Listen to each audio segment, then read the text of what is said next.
हम आपको बता दें कि देश में अग्निवीरों की सेवाओं को लेकर जो संशय है उसका समाधान करने के लिए सरकार पूरी तरह तत्पर है। सैनिकों की भर्ती को लेकर बने इस माहौल में आपको भारत और दूसरे देशों में आबादी के अनुपात में सैनिकों की संख्या पर भी गौर करना चाहिए। कैसे, हम आपको बताते हैं और आपको जानकर आश्चर्य भी होगा। आपको जानकर इस बात की हैरानी होगी कि प्रति 1000 नागरिकों पर, जैसा कि हमने यहां लिखा है, प्रति 1000 नागरिकों पर कितने सैनिक इस देश में सेवा देते हैं, तो ये आंकड़ा देखकर आप हैरान हो जाएंगे क्योंकि भारत जो है वो इस मामले में कम है। लेकिन अगर यहां से हम शुरुआत करते हैं तो उत्तर कोरिया देखिए, प्रति 1000 नागरिकों में उत्तर कोरिया वो देश है जहां सबसे ज्यादा लोग फौज में जाते हैं और यह आंकड़ा यहां पर 50 हो जाता है। यानी हर 1000 लोगों में से 50 व्यक्ति यहां पर उत्तर कोरिया में फौज में आता है। दक्षिण कोरिया की बात करेंगे, पड़ोसी है उसका, वहां केवल 12 हो जाता है। ताइवान की आप बात करेंगे तो वहां पर 7 लोग। रूस की बात करेंगे पर 1000 लोगों में, यानी 1000 में 7, 1000 में 7। वियतनाम में 5 हो जाता है। अमेरिका में तो 1000 नागरिकों पर केवल 4 लोग ऐसे हैं जो यहां जा रहे हैं। पाकिस्तान में 3 होता है, चीन में 2 हो जाता है, ब्राजील में 2 हो जाता है और हिंदुस्तान की अगर आप बात करेंगे तो यहां तो यह और नीचे जाता है, केवल 1 हो जाता है। अब भारत यहां जो सबसे निचले पायदान पर या पिछले पायदान पर है, 1000 में से 1, इसकी एक बहुत बड़ी वजह है भारत की बढ़ी हुई जनसंख्या। भारत की जो सही तुलना है वो केवल चीन से हो सकती है और अगर आप चीन से तुलना करेंगे तो तेजी से बदलाव की जरूरत है। यहां से देखिए 1 से 2 जो है वो केवल अंतर यहां पर है। तो कुल मिलाकर हम आपको बताएं तो ये आंकड़े जो हैं ये परेशान करने वाले हैं। इसलिए वक्त आ गया है कि भारत सरकार भी अब वक्त के साथ जनसंख्या को लेकर भी कुछ सोचे, जनसंख्या नियंत्रण कानून की तरफ वो आगे कदम बढ़ाए। लेकिन इन सब के बीच में सरकार ने यह तय कर लिया है कि हंगामा चाहे जितना हो जाए, इस अग्निपथ पर वो जरूर चलेगी। और दूसरी तरफ सेना भर्ती की तैयारी में जुटे युवाओं का आक्रोश जो है वो भी निरंतर जारी है।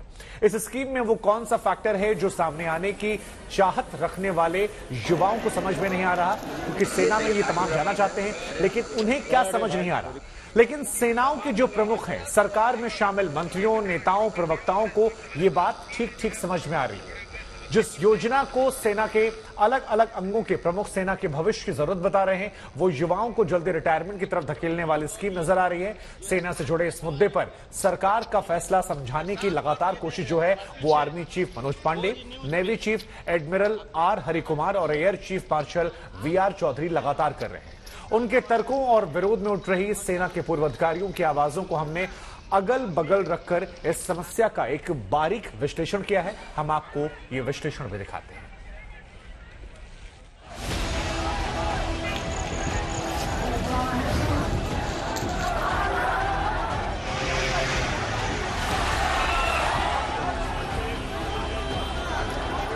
आक्रोश की ये स्थिति देखने के बाद सरकार ने तय किया है कि वो इस अग्निपथ पर चलने से पीछे नहीं हटेगी। ट्रेन की पटरियों पर पुशअप लगाने वाले युवाओं ने भी तय कर लिया है कि वो भी सपनों से मनमानी नहीं होने देंगे।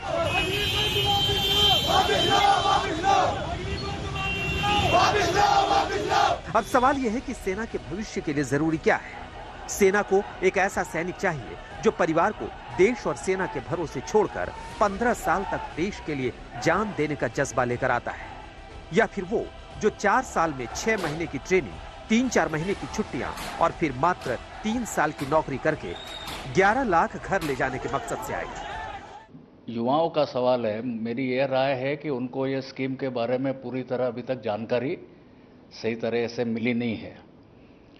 एक बार ये समझ जाएंगे पूरे स्कीम के बारे में तो उन्हें विश्वास होगा कि यह स्कीम ना सिर्फ युवाओं के लिए बल्कि राष्ट्र और भारतीय थल सेना तीनों के लिए फायदेमंद और जरूरी है। सरकार का पैसा बचाने की चिंता तो समझी जा सकती है, इकोनॉमी का बुरा हाल है, लेकिन अगर आपने पेंशन बचानी थी तो आप सिर्फ सेना से क्यों एक्सपेरिमेंट शुरू कर रहे हो। सैनिक की पेंशन तो हर सरकारी कर्मचारी की पेंशन से कम होती है। दुनिया के कई देशों में सेना में कॉन्ट्रैक्ट या अनिवार्य सेवाएं देने की बंदिशें हैं। हालांकि ऐसे कम ही देश हैं जहां जल्दी सेवानिवृत्ति की बाध्यता है। ऐसे में कमिटमेंट का सवाल भी उठ रहा है और इस पर बहस हो रही है। ये बहुत ही ट्रांसफॉर्मेशनल और बहुत बढ़िया स्कीम है। इस स्कीम से क्या होगा, ये जितने लोग हम पहले ले रहे थे उसके करीब 3 गुना 4 गुना लोग और फौज में आ सकते हैं। इसमें से अभी सबको ज्यादा लोगों को मौका मिलेगा कि शॉर्ट ड्यूरेशन के लिए वो आके फौज में काम करें। युवक केवल 4 साल के लिए आ रहा है और उसको साफ तौर पर नजर आ रहा है कि 4 साल के बाद में क्या वो फौज में रिटेन होगा या नहीं होगा, क्या उसके जीवन में सॉलिडिटी और स्टेबिलिटी आएगी, क्या वो अपने परिवार को देख पाएगा या नहीं देख पाएगा, क्या उसको जो सर्टिफिकेट मिलेंगे उसके माध्यम से उसको कोई नौकरी मिलेगी, क्या ये सरकार की जो आश्वासन है कितनी हद तक खड़े होंगे, ये चिंताएं उसको बहुत सताएंगी।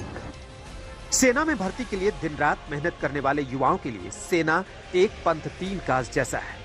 ये एक नौकरी भी है, देश सेवा भी और रिटायरमेंट के बाद सम्मान पाने का जरिया भी। ये सच्चाई है कि सेना की नौकरी कोई नौकरी नहीं बल्कि देश सेवा है, लेकिन इस देश सेवा के साथ आर्थिक पहलू और भविष्य की चिंता भी जुड़े हुए।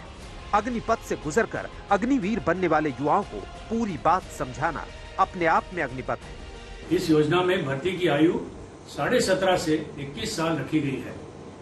मुझे ये बताते हुए खुशी है कि पहली भर्ती के लिए उम्र की अपर एज लिमिट 23 साल कर दी गई है। इस चेंज से नौजवानों को फायदा होगा।